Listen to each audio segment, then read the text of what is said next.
Look at this. Piles of garbage, taller than people. Drainage canals turned into open sewers. Roads so bad your car dies before you do. Every time it rains, entire neighborhoods flood with sewage. You've seen the viral videos. You've heard the excuses. Africans are just dirty. Today, I'm pulling back the curtain on the real reason most African cities look like this. It's a deadly combination of corruption, zero accountability, and broken promises by the very people Africans pay taxes to. The user who inspired this video put it perfectly. It's not because Africans are dirty, it's a combination of lack of accountability and corruption at the city council level. Here's how it works in almost every major African city.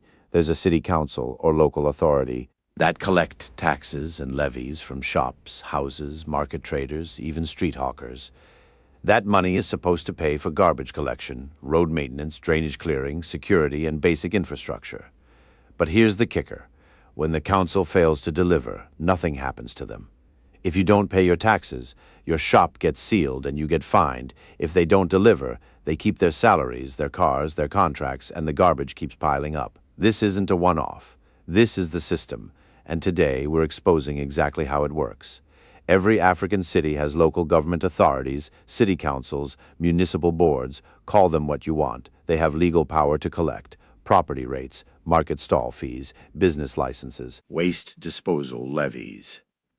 Even development charges. In Lagos alone, local governments rake in billions of naira every year from commercial vehicle operators, market traders, and residents. In Nairobi, county government collects billions in property rates and market fees. Same story in Lusaka, Accra, Kampala, Dakar. That money is ring-fenced by law for exactly three things the user mentioned: collecting garbage from markets and streets, maintaining roads and drainage, providing basic security and infrastructure. So what actually happens? Garbage cans, when they even exist, sit for months, rotting waste piles up until it becomes mountains.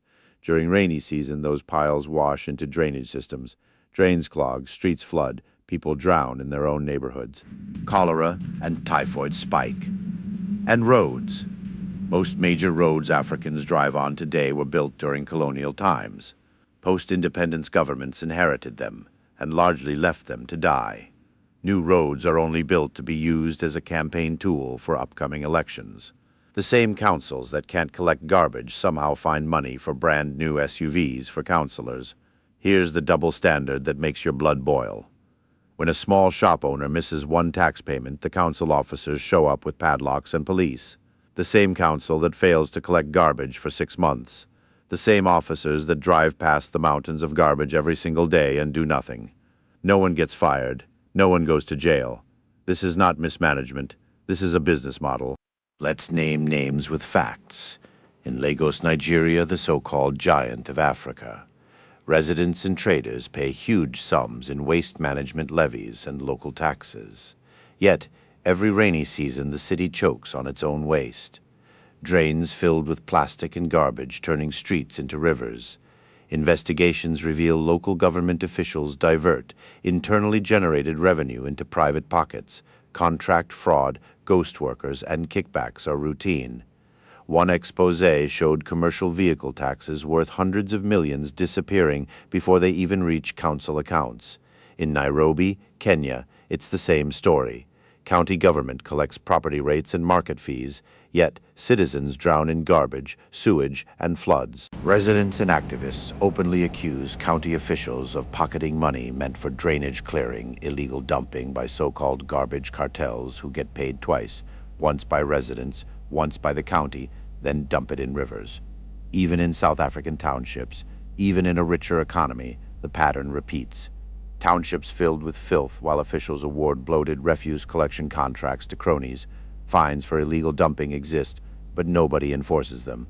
And it's not just big cities. This plays out in Lusaka, Harare, Kampala, you name it. Transparency International's 2025 Corruption Perceptions Index confirms it. Sub-Saharan Africa is the lowest performing region on Earth, with an average score of just 32 out of 100. Only 4 countries score above 50. The rest? Systemic public sector corruption. Colonial roads are still the backbone because post-independence leaders treated infrastructure as a cash cow instead of a public good. But here's the part they don't want you to see. Before you say this is just how Africa is, let me show you the exception that destroys the excuse. Kigali, Rwanda.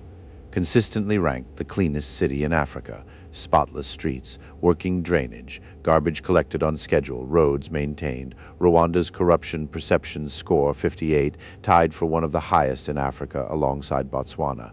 What's different? Strict enforcement. Littering gets you community service or fines, no excuses.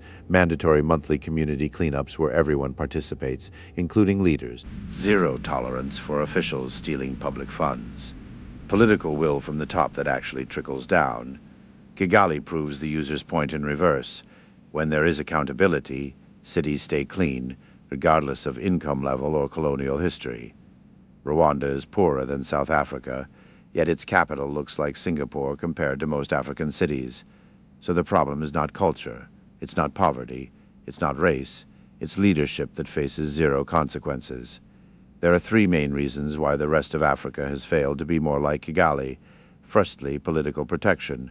Councillors and mayors are often appointed or protected by the ruling party. They deliver votes so higher-ups look the other way.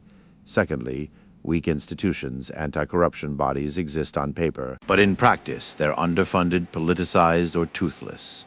Auditors find unquantifiable shortfalls, and nothing happens. Thirdly, citizen fatigue. After decades of broken promises, many people stop paying taxes voluntarily or stop demanding services. That creates a vicious cycle: less revenue, worse services, more corruption. Meanwhile, the same officials send their kids to private schools abroad and drive on smooth roads in gated communities. This isn't incompetence.